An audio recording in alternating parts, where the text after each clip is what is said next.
So I'm not saying I'm the first one that came up with this, but here's a thought I had. Do we die every night? So a few years ago, I wrote a little piece about this that I put on CNN iReports, and it has since disappeared. So I put it on another site, and I just want to talk about it here, and then I'll also have it copied at the end of this video, and you can pause it and read it there, or I will have a link below. So the gist of it is that I argue that consciousness is not a thing. Consciousness is a process. And when that process stops, you are no longer conscious. And I'm really not talking about conscious being awake.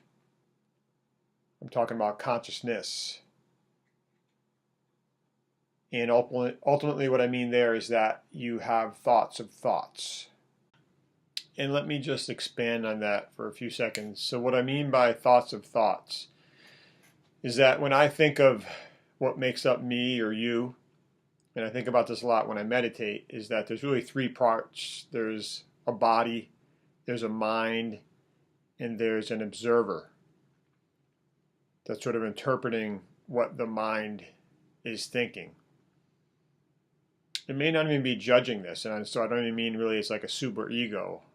It's just kind of an objective observer. And that maybe is what the consciousness is. So in the piece, I had to spend a bit of time explaining what a clone was and how I didn't really mean a clone in this case. And then I went on to explain if we could make an atomic copy of you, right down to every molecule and chemical bond, where you would literally be identical with all the same memories and neural network architecture. And then if you were given the choice, you, the original, and the copy standing next to you, one of you has to get shot. Who's it going to be? So if we think about the singularity that we can just upload our memories, you could say it doesn't really matter because our memories will continue as long as one of us continues. But I'm arguing that because consciousness is a process, each of you at that point, once you're copied, has your own consciousness, has your own first-person experience, has your own thoughts of thoughts. And I can feel this because if you gave me that choice, I would say, don't shoot me, shoot the other one. I mean, I wouldn't be happy about it, but I definitely don't want to be shot myself because intuitively I know that my first-person experience would cease forever. And I argue that when you go to sleep, there are periods when your consciousness stops. You don't have thoughts of thoughts.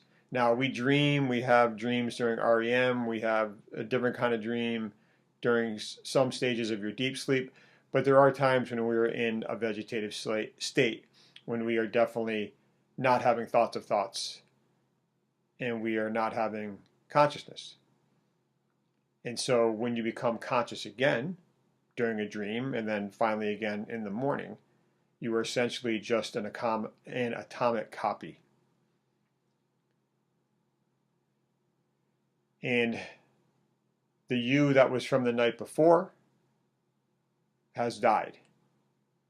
And that first person experience is now gone forever. And now a new first person experience will continue and have no memory of that because it just thinks it was the same one from the previous night because it has all the same memories that you had when you went to sleep. And then it will go through this again when that copy goes to sleep that night.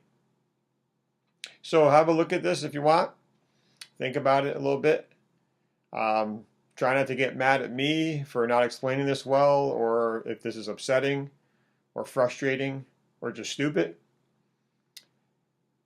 And if you do sort of buy into it a bit, then make the most of these last few hours that you have to exist.